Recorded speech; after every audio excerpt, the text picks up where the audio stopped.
Bien-aimés frères et sœurs dans le Seigneur, loué soit Jésus-Christ.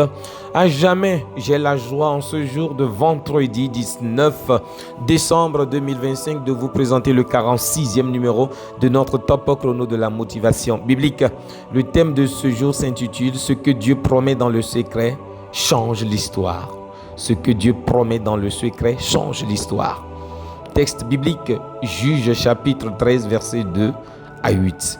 Il est question de la naissance annoncée de Samson pour ceux qui liront ce texte. Frères et sœurs dans le Seigneur, le texte commence par une réalité dure, la stérilité. La femme de Manoé n'avait pas d'enfant, pas d'avenir visible, pas d'espoir humain. Mais c'est précisément dans ce lieu de blocage que Dieu intervient. Quand l'homme ne peut plus, Dieu parle en sa faveur. L'ange du Seigneur apparaît, non pas pour rappeler l'échec, mais pour annoncer une promesse. Tu vas concevoir et enfanter un fils. Ce qui était vide devient porteur de destinée.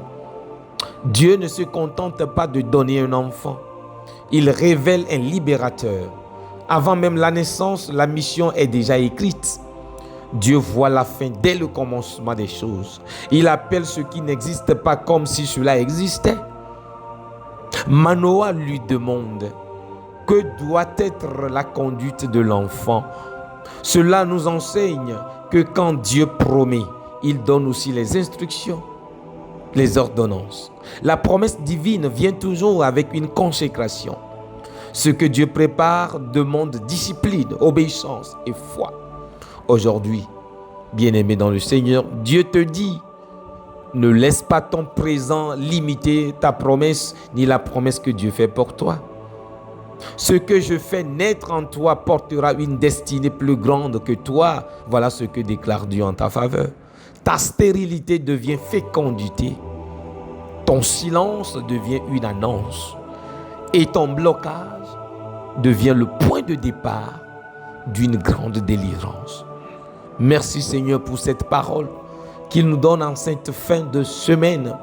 Ce qui nous réjouit, c'est que Dieu nous comble toujours de joie lorsque nous pensons que tout est fini. Il annonce un renouveau. Prions.